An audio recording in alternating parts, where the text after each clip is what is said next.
Hello and welcome back to the OpenStack tutorial series here on LearnLinuxTV that's being produced in collaboration with OpenMetal. In the previous episode, I gave you guys an introduction to one of the core components of OpenStack, Horizon. And more specifically, in that video, I gave you an overview of various administration topics around OpenStack, and in this episode, it's all about compute.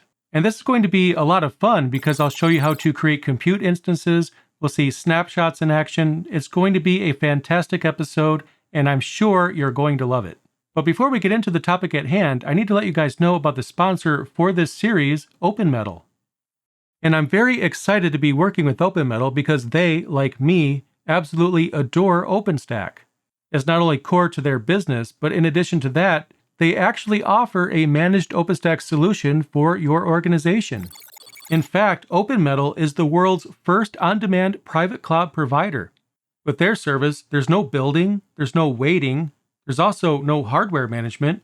Your private cloud can be set up in just 45 seconds. And considering how it could be time-consuming to manually build an OpenStack cloud, I'm sure quite a few administrators out there will definitely appreciate the ability to benefit from the power of OpenStack without the time-consuming setup that's often required. And actually, this entire tutorial series is being made possible by OpenMetal because they've provided the OpenStack cloud that I'll be using as I go through the concepts in this series. So if your organization is looking for a partner that adores OpenStack and provides OpenStack, then I definitely recommend that you check out OpenMetal. They're awesome. And thank you yet again to OpenMetal for sponsoring today's video. I really appreciate it. Now, let's go ahead and dive into OpenStack. I can't wait to show you how to build compute resources within OpenStack. It's going to be a lot of fun. And as always, there's going to be time codes in the description down below, so that way you could go right to the section that most interests you. So without any further hesitation, let's dive back into OpenStack and this time explore the concept of compute.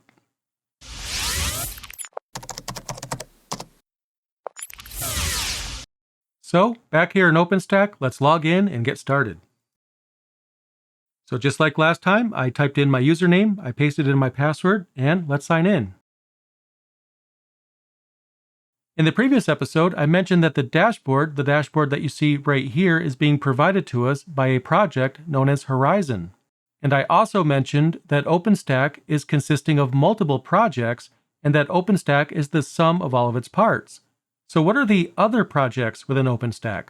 Now, we'll be covering those projects later in the series, but for right now, I do want to introduce a project known as Nova. Nova is what actually provides compute resources and the ability to provision compute resources within OpenStack. And actually, I'm already underneath the compute section right here, as you can see, and we also have a subsection called instances. And as you can see here, I actually already have 2 instances already set up. But what I want to do is show you the process of building instances from scratch. So I'll switch over to an empty OpenStack installation and we'll see the process from the very beginning. And here we are. If you're just starting out with OpenStack, then you probably don't have any instances at all. So what I've done is I've switched over to an empty OpenStack implementation. So let's see what the process looks like when it comes to launching a compute instance. So what I'm going to do is click Launch Instance right here, and that'll help us begin the process. Next, what we're going to do is fill out the required fields to define our instance. The first field is asking us to name our instance, and each organization will probably have their own naming scheme, so it really doesn't matter what you name your instance, but if you do have a naming scheme, that might be a good thing to follow here. On my end, I'm going to use a made-up naming scheme for this particular course that'll be very similar to how a lot of organizations out there name their instances. Now, the compute instance that I'll be creating right now as an example is going to be a web server. We could just pretend that this is going to become our company's blog. So the naming scheme that I'll use for my instance is blog-prod-1. In this case, I'm using the purpose of the instance as the first part of the name, and the second portion will be named to indicate whether the environment is production or development. In this case, prod for production, and if it was a development instance, I might use the term dev instead of prod. Again, it doesn't matter so much what we name our instance at this point, but it's always a good idea to come up with a naming scheme before we go crazy and build a bunch of instances. That way, we don't have to go back and rename the instances that we already have. For the description, you can enter anything you want for this field, something that will describe the instance to someone else that might be looking at the dashboard. So there's a sample description right there. Next, what we're going to do is leave the availability zone at the default, and we'll also leave count at the default as well. If we wanted to create multiple servers identical to the settings that we have here, we could always create additional instances by upping the count value that you see on the screen right now. But again, I'm just going to leave that at 1. At this point, we can click Next, or anytime we're ready to do so, we can skip all the remaining sections and click Launch Instance. Now notice that my mouse cursor is not actually going to let me click Launch Instance at this point. There's a few required things that we haven't set yet, and the next thing that we'll configure is the source. Now what source refers to is the image. In the previous video, I showed you some of the images that are here by default. In my case, I have images for CentOS, Debian, Ubuntu, and so on. In fact, we see those right here. These are the images that I have available by default when it comes to my OpenStack cloud. So what we're going to do is choose one of these as our base Linux distribution. Now right here, we have nothing chosen when it comes to image. You can see right here that this line is blank. So what I'm going to do is choose Ubuntu 2004 as my image. So I'll click the up arrow right here. And what that'll do is move this particular selection from the bottom. And it's going to then move it up here under allocated. Right here, we can see the size of the image. It's not quite 1 gigabyte. It's actually closer to 600 megabytes. So it's not actually that large of an image. But the volume size is set to 1 gigabyte. And that's okay. The image does fit within that volume size. But what I'm going to do is set this to 16 gigabytes. You definitely want to make sure that you choose at least the image size and take that into account when it comes to your volume size. And just like I explained in the previous episode, the volume refers to the virtual disk for the compute instance. So if you think of this in terms of the root file system for the instance, if you're already familiar with that concept, then that's basically what we're configuring here. If that doesn't make sense yet, well, it will later, so don't worry so much about that for now. The takeaway so far is that the volume is the virtual hard disk, and the size is going to be the overall size of that volume. Now, something that I want to summarize at this point is this option right here, delete volume on instance delete. By default, it's set to no, and that's where I'm going to leave it for now. But just to give you an idea of what this means, if someday you decide to delete this instance, maybe you've created a different instance or you no longer need it anymore, in that case, you might decommission the instance or delete the instance. If I was to delete this particular instance, with the delete volume setting set to no, that means the volume will not be deleted along with the compute instance itself. And that's a pretty good default. That way, if I delete this instance, but I still want to copy some data off of the volume, then I'll have a chance to do so even after the instance itself is removed. If I set this to yes, then the volume will be deleted along with the instance. Now, there's no right or wrong answer when it comes to setting this to yes or no. What I recommend is to make sure you're familiar with your organization's policies around data retention and then follow the appropriate path according to that. If your company has a data retention policy, and most of them do, then you might actually want to leave this on no because, well, you might be required to hold on to the virtual disk for a period of time before you're able to delete it in order to be in compliance with that policy. Now, if you don't know what the data retention policy is at your organization, that is definitely something you'll want to know. If there isn't a data retention policy at your organization, it might be time to have a chat and actually draft such a policy. But anyway, for now, we're just going to leave this at no. I just wanted you to be aware of the purpose for this option.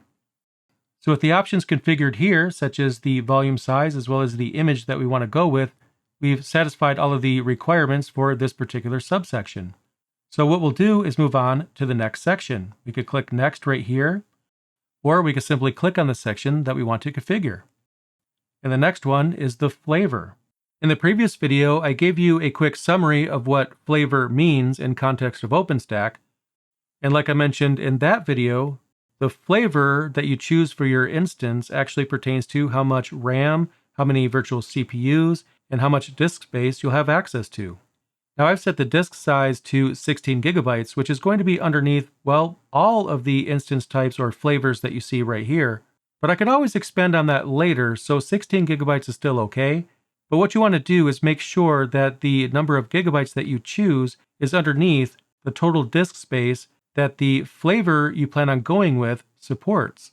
Now, in my case, what I'm going to do is choose gp1.micro for the flavor for this instance. That's going to give me 1 gigabyte of memory, up to 25 gigabytes of disk space. The root disk will also have access to 25 gigabytes, and it's going to be a public instance. Now, configuring flavors is definitely something that we will go over, but what I'm going to do right now is choose this particular flavor for the instance that I'll be creating. And as we can see, the selected flavor now shows up under allocated here at the top. And if I ever want to choose something else, I can click the down arrow to remove the selection, and then I could click the up arrow on the flavor that I want to go with. I think this is good enough for now, so let's go ahead and move on to the next section. And the next section is all about networking. In a typical OpenStack environment, you'll create multiple networks, each for a specific scenario. We only have one network at this point, since we haven't actually created any additional networks yet, so we'll just go with the one that we already have. In fact, it's already selected. If we do add additional networks, we'd see them here underneath the Available heading, but since the external network is all we have currently, it was selected for us. Next, what we're going to do is skip ahead a bit here to security groups. Security groups is something that we will be exploring in greater detail, but just to give you a shorter summary for now, security groups allow you to configure access to individual ports, basically like a firewall, but it's a smaller firewall, and you can attach multiple security groups to any one instance. So right now we have the default security group, but one thing I definitely want to do is add SSH access, and we can see right here we have a security group called Allow SSH Ingress. Ingress or incoming traffic will be allowed for SSH if we add this to our instance. If I expand this, we can see some of the settings that we have here for this particular security group. As you can see, it's allowing port 22 from everywhere. That's what the 0.0.0.0/0 represents. That means that this particular port will be allowed from any IP address. Now in production, you definitely would not want SSH to be available from everywhere, but for right now, since we're learning, we're going to look the other way and simplify this down to just adding this group to our instance. In fact, that's what I'm going to do. I'll click the up arrow right here, and as you can see, Allow SSH Ingress moved from the bottom here up to the allocated section up here at the top. And that means that this particular security group, along with the default security group, is going to be applied to the instance that we're creating right now. But anyway, we will be returning to this concept later on, so I'm going to just skip ahead for now. And the next section that we want to visit right here is the key pair section. Now right now, I don't actually have an SSH key pair, but you might be wondering what that means if you're not already familiar with the concept. And this actually pertains to SSH. And SSH is the default method for connecting to an instance from a remote location, so you should definitely learn SSH if you don't already know how to use it. Now, if you're not already familiar with the concept, what we're doing right here is we're going to create an SSH key pair, and using a key pair is the most secure method of using SSH. By default, at least with most Linux distributions, SSH will accept a password or a user password for an SSH connection. However, that's unfortunately insecure. If password authentication is enabled, then that allows brute force attacks to our instance. With an SSH key pair, we could use that to more securely access our instance via SSH. And with that, we could also disable password authentication as well. I do have an entire video that goes over how to do that, and I'll leave a card for that video right about here, so I won't repeat that here in this section, but it is something that I do want you to be aware of. Definitely check that video out if you want to learn more about securing your server. Anyway, since I don't have an SSH key pair set up right now, what I'll do is click Create Key Pair right here, and that brings up this menu, and what I could do is give the key pair a name, and the name I'll give it is J_key. You can give it whatever name you'd like, just give it a descriptive name, and then we can move on to the next field here, which is key type. What we're going to do is create an SSH key, and then we'll click Create Key Pair. Now right here, we have our private key, and we see it in plain text. You should absolutely never, I repeat, never show the private key in plain text. If the private key ever leaks out, you can no longer trust the key pair. Now the only reason why you're seeing it in this video is because by the time this video is edited and released, this key pair will be deleted and it'll no longer exist. So there's no harm in me showing it to you, but if you're using an SSH key pair, then you definitely do not want to show it in clear text. Anyway, what we'll do at this point is copy everything here, and actually, we have a dedicated button for copying the private key right here. So what I'll do is click right here to copy the key pair, and then I'll open up a text editor, which we have right here, and what I'll do is paste it right into this window. I'm going to save the key, and what I'll do is just name it j_key, which is the same name that I gave the key here in OpenStack, and I'll give it a file extension of .pem. I'm going to save it right here in my home directory. We will be saving it in its proper directory very shortly, but I wanted to make sure that I captured the key, because once I close this particular window right here, then I won't be able to get it back. Anyway, I'll click Done, and now we've satisfied the requirement for an SSH key. And actually, with that out of the way, we're ready to launch the instance. We do have a few more sections here that we could configure, but once we get down here to key pair and we've configured that, then we've actually done everything that we need to do in order to build the instance and be able to connect to it. So I'll scroll down here and I'll click Launch Instance. And as you can see, the new instance is listed right here. It's actually being created right now. So what I'll do is give it a moment to finish, and then I'll be right back. And actually, the instance has been created. What we could do is click on the name of the instance right here if we want to find out where the instance is when it comes to its creation process. Then we click on console here.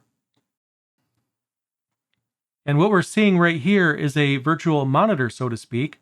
If this were a real physical standalone server and it had a display attached to it, what would we actually see on the screen? Well, here we're seeing exactly what we would see on the screen because this is the virtual display for that instance. Now we can't actually log in just yet. We need to log in via SSH. We can always configure a local user later if we want to log in from the console here, but we're not actually going to be using the console when it comes to setting up this particular instance. If I go over here to the Interfaces tab, we can see the IP address for our instance here. So what I'm going to do is actually copy that to my clipboard because I want to use SSH to connect to this instance. So at this point, what we're going to need is a terminal that we could use to interact with the command line and configure the instance that we've just created.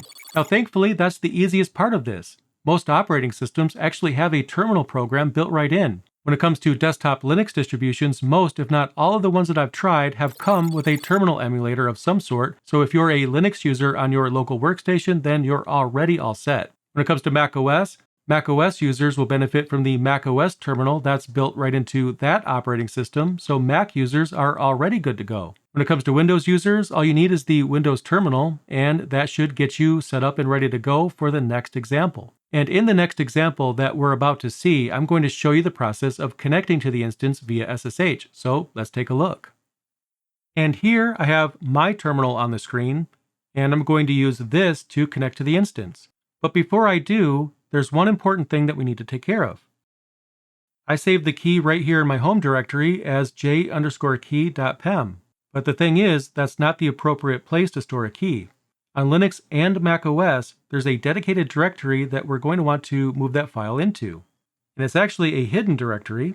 So if I use ls and I use it with the option -a, and I'm going to grep or SSH, the -a option will show us hidden files because we definitely don't see an SSH directory here in the output.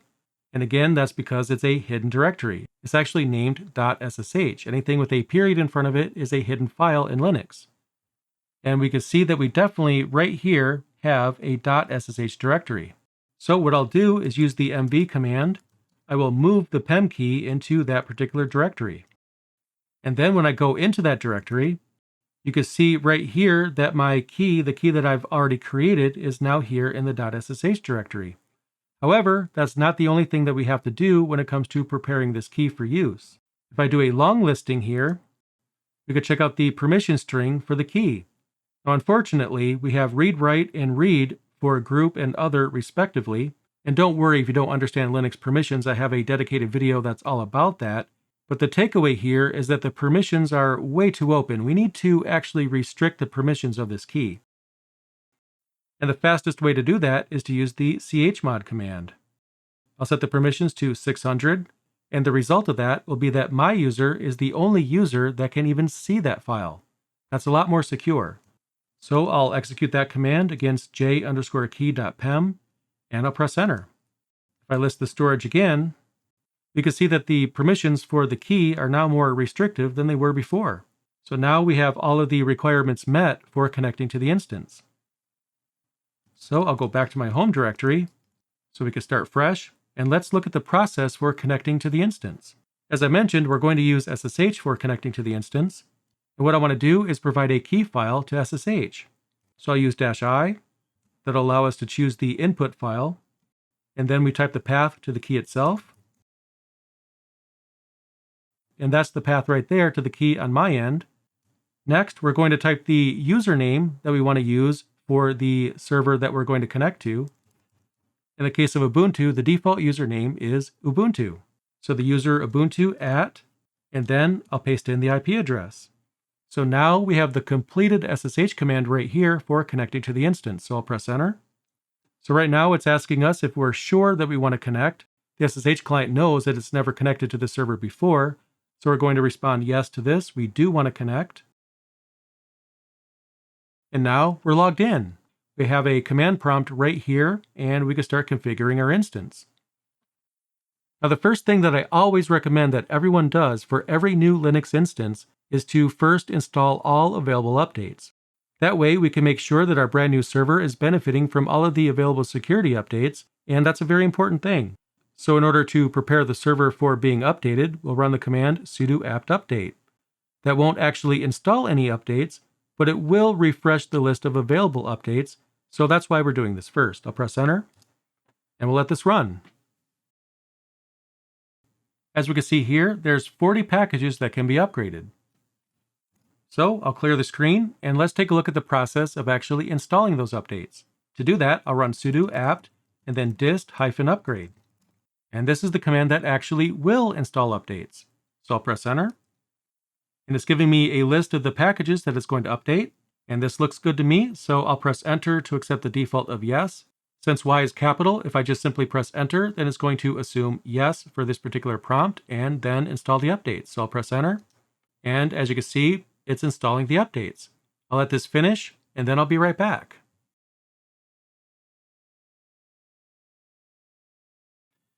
And it's all set. All the available updates have been installed, and now this server right here is fully up to date. So next, what we're going to do is have a little bit of fun. I mentioned earlier that this instance is hypothetically going to be a web server. Well, it's not much of a web server right now because I don't even have a web server package installed, so let's take care of that. What I'll do is run sudo apt install, and the name of the package that I'll install is Apache 2. Obviously, we could use Nginx or any other web server. It really doesn't matter. This is just an example. But if you don't have a preference, I'm just going to install Apache 2. That'll give us the Apache web server. I'll press enter. Enter again to accept the default. There's going to be some additional packages, but that's fine. And now that's installed. You can check the status of that by running systemctl status and then Apache 2. As you can see here, Apache is active and running. So what I'm going to do is switch back to the web browser, so that way we can get back to Horizon. Just make sure I copy the IP address, and then in a new tab, I'll paste it in, and nothing's happening. What should have happened is I should have seen the Apache default start page, but it looks like it's about to time out. Well, actually, I expected that to happen. And that's the perfect segue into why security groups are very important. So we'll go over here to Network, and then to Security Groups. As you might already know, a web server is going to use port 80 by default. We did add the SSH security group to our instance, and that's why we're able to connect to the instance via SSH, but we didn't add HTTP or HTTPS, and that's why we can't access the instance. So back under Compute, and then under Instances, what we're going to do is actually drop this down right here, and we're going to edit security groups. As you can see, we have the SSH ingress security group and the default security group added to the instance already. If we wanted to take one of these away, we could always click the minus button here. But what I want to do is add the HTTP security group to this instance. Later on, if I install a TLS certificate, I could always add this security group to activate HTTPS. But for right now, normal HTTP is fine. So that's what I'll add to this instance. I'll click Save. And it's telling me that it has successfully modified the instance. So what I'll do is click over to the other tab. And check it out. My browser was still trying to access the instance via port 80. And now that I've added the appropriate security group to the instance, then that all of a sudden made this work. As you can see here, we have the Apache 2 default page. And it's just a sample web page to show that Apache is working. And as an aside, we're going to cover security groups in greater detail later in the series, so don't worry so much about the specifics right now. But even with what we've done, you should have a better understanding of what security groups are if you didn't already. Now, the next feature that we're going to check out is the ability to create snapshots of our compute instances. Now, if you've ever worked with VM solutions in the past, you've probably created a snapshot or two when you were trying something out. And that's actually why snapshots are great. Using snapshots, you could try out a configuration change, maybe a new package update, and see what exactly happens. But what you could do is create a snapshot before you test it. And that way, if everything goes wrong, you could always revert back to the snapshot later. So for those of you that use VMs on a regular basis, if that concept seems familiar to you, well, it is the same thing. We have snapshots here in OpenStack. And creating snapshots is very easy to do. In fact, I don't even need to click on another section at all because I have a Create Snapshot button right here. So what I'll do is click on that. And then the next step is to give it a descriptive name. You definitely want to make sure that we give it a name that identifies the purpose for the snapshot. That way, if someone else is looking at this particular instance and its snapshot, they'll immediately know what exactly we're working on. So what I'll do is just name it Test. I'm testing snapshots, so I think that's a good name. I'll click Create Snapshot. And oddly enough, it brought us to the Images subsection of the Compute section. If you recall, the Images section is where we have our distribution images, for example, CentOS, Debian, and so on. But if I scroll down, I also have the test snapshot listed here among the images. And that's because snapshots are, well, images. Now we can see that the type for this one right here, the one that we've created, is snapshot, which does allow us to differentiate this between other images. Another thing to notice here is that the size of the snapshot is 0 bytes, which basically means it's empty. Why would it be empty? Well, that's actually completely normal. As we make changes to the instance, then the size will grow. And that's because the snapshot is going to store the changes made to the instance.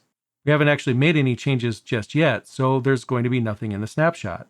So let's go ahead and see that in action. I'll switch back to my terminal. And we still have the terminal open from when I was checking the status of Apache earlier. I could press Q to quit out of this and go back to the command line. And let's have some fun. And what we're going to do is make a change to the instance. Now, it really doesn't matter what kind of change in particular we'll make. We just want some sort of way of comparing this instance to its snapshot. So what should we actually do to modify this instance? Now, not that long ago, we installed Apache on this instance. So one change we could make is to remove Apache. So let's do that. I'll run sudo apt and then remove. And the package that I want to remove is the Apache 2 package, the same one that we've installed. So I'll press enter and then enter again. It's going to remove Apache just like I'm instructing it to do. And now Apache's been removed. Now if I switch back to the browser, and then I'll go back to this tab right here, we still see the default page. But if I refresh the page, you can see that it doesn't work. That makes sense. We removed Apache. There's nothing listening on port 80 at this point. So as a result of that, our browser is no longer able to connect to the instance and show us the default start page. So let's take a look at the process of restoring the snapshot. Back here in Horizon, we'll go to the Images section, which in my case is where I already am. And what we'll do is we'll use the test snapshot to launch a new instance. Right next to the snapshot, I have a launch button here, so I'll click on that. And the first thing it's going to ask us for is the instance name. At this point, you might be under the impression that this launch instance window looks pretty much the same as the one we saw while we created the initial instance. Well, actually, it is the exact same thing. Well, there is one difference, but we'll see that on the next screen. For now, I'll go ahead and fill out the instance name and description. So in my case, what I'll do is call it blog-prod-2. For the description, I'll call it restored blog instance. And then I'll click next. Now here we can see what's actually different this time around as we create this instance. It's actually selected the test snapshot that we've created earlier instead of a distribution image. And that's expected. Since we clicked the launch button next to the snapshot, then the snapshot is going to be the image that's going to be used as the base for creating this particular compute instance. And in my case, that's the correct selection right here. So I'll go to the next section. And for the flavor, I'll use the same flavor we used last time. For networks, the default is still fine. For security groups, what I'll do is add the SSH security group just like we did last time. However, when we created the first instance, what we didn't do is add HTTP right here. We only added SSH. And that's why the first time we tried to access the default page, it didn't work. So what I'll do is just add it right now. That way, it's one less thing that we have to do later.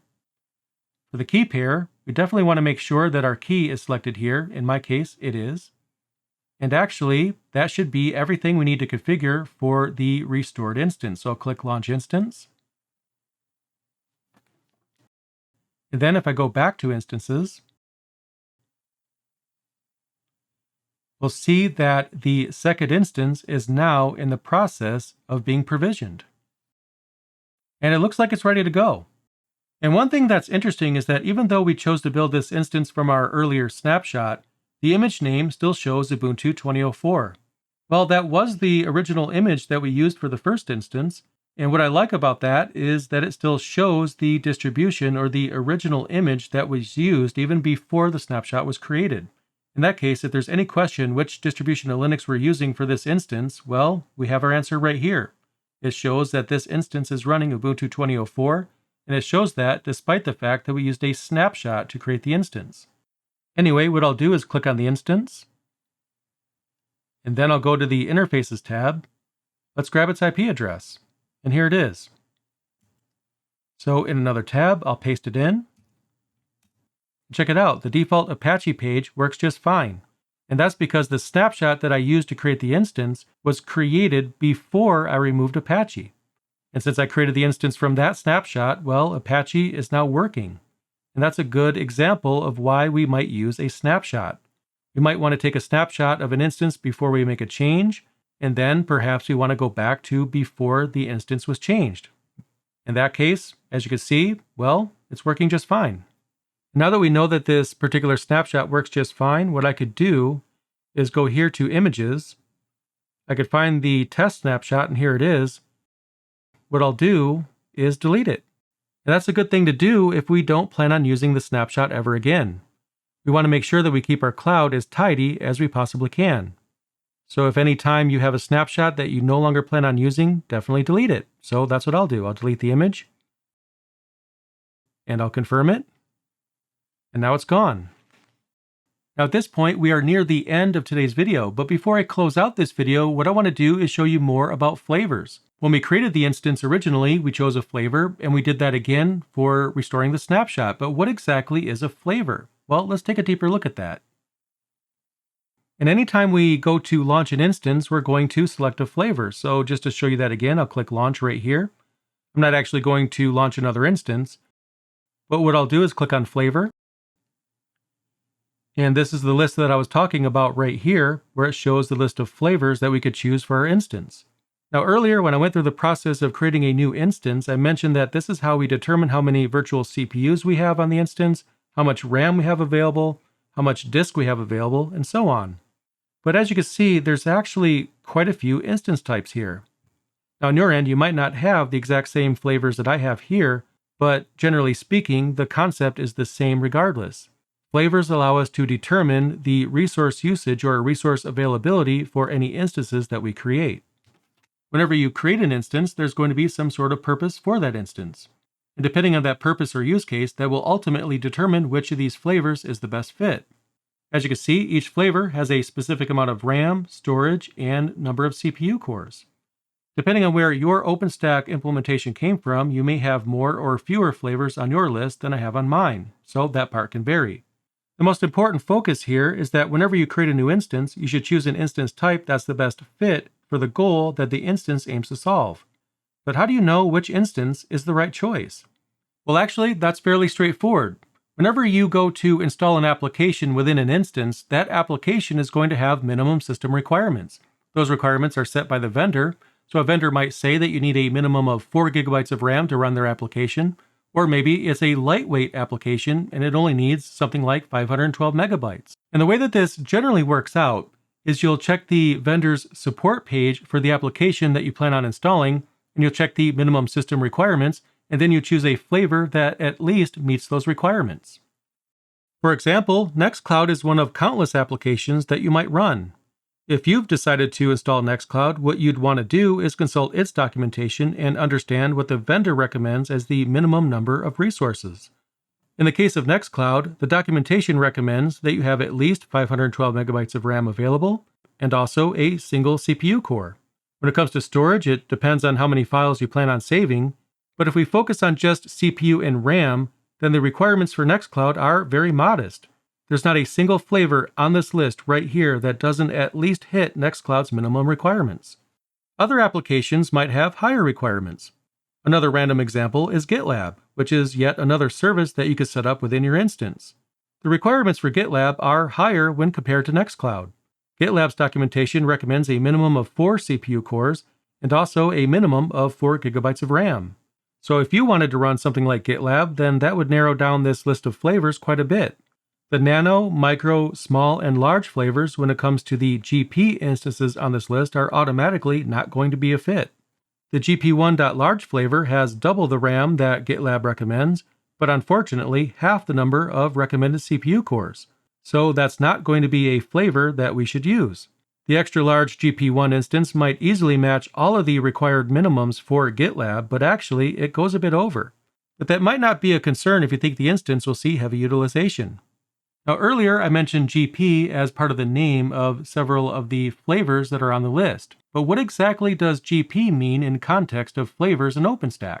Well, general purpose means that the instance doesn't prefer any specific instance type. Some applications will prioritize memory, CPU, or storage, but if the application doesn't prioritize any one specific resource type, then general purpose is probably a good fit. And some applications might actually prioritize CPU or memory, and in that case, you might need to choose a very specific flavor for that instance. But that's a bit beyond the scope for today's video. I just wanted to make sure you were aware of that. But earlier, I mentioned that in regard to GitLab, the GP1.x large flavor might be a bit overkill for that application. While it has exactly the number of CPU cores that GitLab recommends as a minimum, which is 4, this flavor in particular features 16 gigabytes of memory, and the application itself only requires 4. GitLab's documentation goes on to mention that 8 gigabytes of RAM might be a good option for up to 1,000 users. But even if you did have 1,000 users that plan on using the GitLab server, you still have twice the amount of memory that you would need with that flavor. So actually, the C1.medium instance might be even better. In fact, it's a perfect match when it comes to GitLab's requirements. But unfortunately, that's a compute-focused instance type, hence the C in the name. But maybe the application that you want to run isn't going to need a focus on CPU, and perhaps you might run into a situation where none of the flavors on the list are a close enough match when it comes to the requirements for the application that you plan on installing. In that case, you can actually create your own flavor. So let's take a look at that.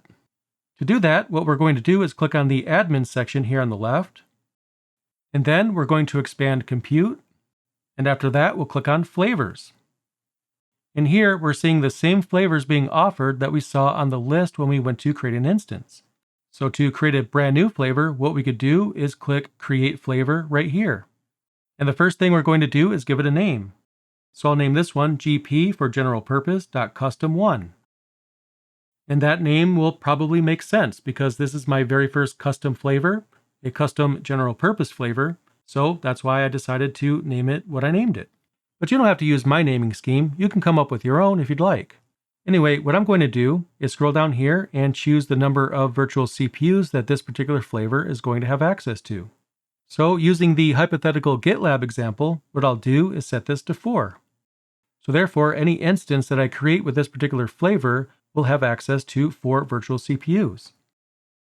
For the amount of memory, what I'll do is give it access to 4 gigabytes. And that comes out to 4,096 megabytes. So that's why I decided to choose 4096 for this field. Moving on, for the root disk, I think 16 gigabytes is totally fine for this particular use case. Now, it's very common in production to have a dedicated data volume. You can think of that as another hard drive, if you will. And on that additional volume, that's where all the data will go. It's generally a very good idea to separate the operating system from the data, which is why I decided to go with 16 gigabytes. For the other fields, I'll leave those at their defaults and I'll click Create Flavor. Now, if I scroll down, we can actually see the brand new flavor that I created right here.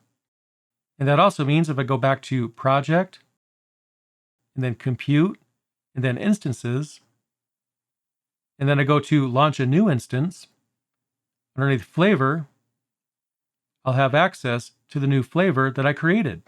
We can see it right here on the list. Now, there's one more thing that I want to show you guys before I close out this video.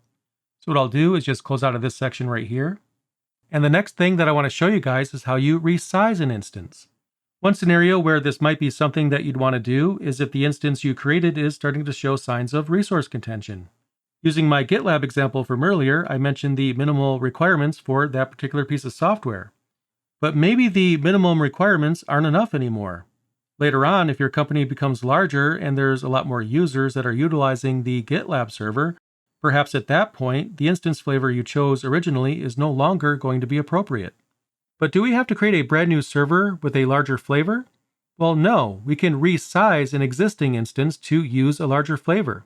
So here in the Instances section, which is where I already am, if I click on the drop-down menu next to the instance that I want to resize, we'll actually see that there is a resize option in the list. In fact, here it is. So I'll click on that.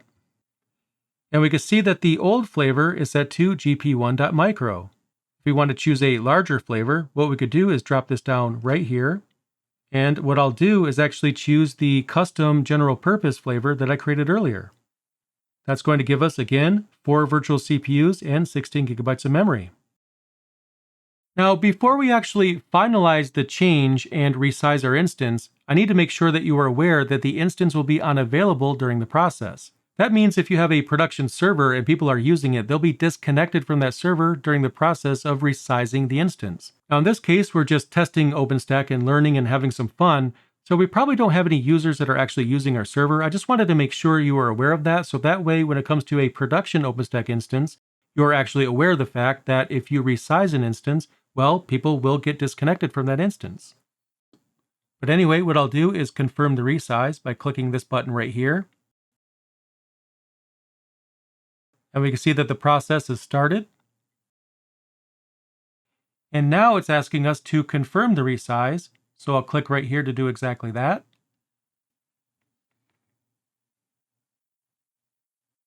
And now it's done. If I click on the instance,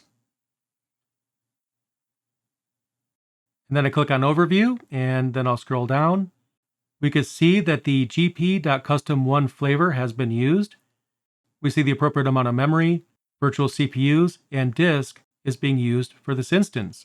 So far, everything looks exactly the way it should. And that also means that the process was successful. Now there's another thing that I'd like to show you guys before I close out today's video. In particular, I'm going to expand a bit further on server groups. I mentioned server groups during the introduction video, and what I'm going to do is talk more about that and actually show you where the option is. Underneath the compute section, we have the server groups section right here. So I'll click on that. And what I could do is create a server group. And in this case, it's asking me for a name and a policy. But what exactly is a server group? Well, like I mentioned in the very first video, server groups allow us to control which server our compute instances run on. For example, let's say you have 2 DNS servers, a primary DNS server as well as a secondary DNS server. If you had more than one compute nodes, and by compute nodes I'm referring to Nova servers, again, Nova is the component of OpenStack that provides compute resources. In that case, you might not actually want both DNS servers running on the same Nova server. That would essentially mean that both DNS servers are on the same hypervisor. If the first compute or Nova node had an issue and went down, and both of your DNS servers were running on that particular Nova instance, well, then both DNS servers are down and now DNS doesn't actually work at all. In that case, you might want to ensure that both DNS servers never run on the same node. That way, you have a redundant DNS server on a different OpenStack Nova compute node. And that's one of the reasons why we have server groups in OpenStack. When it comes to server groups, we can have a policy of affinity or anti-affinity. Affinity means that you want both servers or multiple servers to run on the same node at all times. Anti-affinity means that the servers cannot run on the same node. So with that in mind, what I'll do is give this particular server group a name. I'll just call mine default server group. And next we choose a policy for the server group. So again, we could choose affinity or we could choose anti-affinity. But what's the deal when it comes to soft anti-affinity and soft affinity? Well, with the soft policies around affinity and anti-affinity, what we can do is to use something called affinity weight to help the server make that decision. And what I mean by weight is how many compute instances are running on a particular server. And with that, OpenStack will make a determination on which underlying server to run the compute instance on, depending on its weight in ascending or descending order. And what that means is that the concept is similar to regular affinity and regular anti-affinity, but there's an additional metric that the underlying server is going to use when it comes to which underlying hypervisor to run these instances on. Now that's beyond the scope of this particular video and also this series, because in this series we're only working with a single instance. We don't actually have multiple instances to run when it comes to Nova, so in that case it would be a bit difficult to show you at this early stage in the series, but I at least wanted you to be aware of what this concept refers to.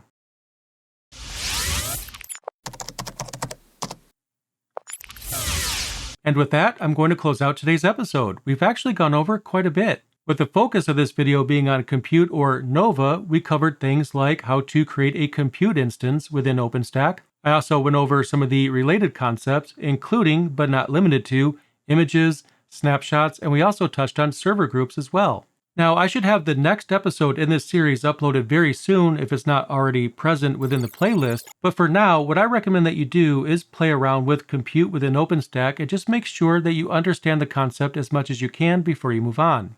In the meantime though, thank you so much for checking out this video, I really appreciate it, and I'll see you in the next episode.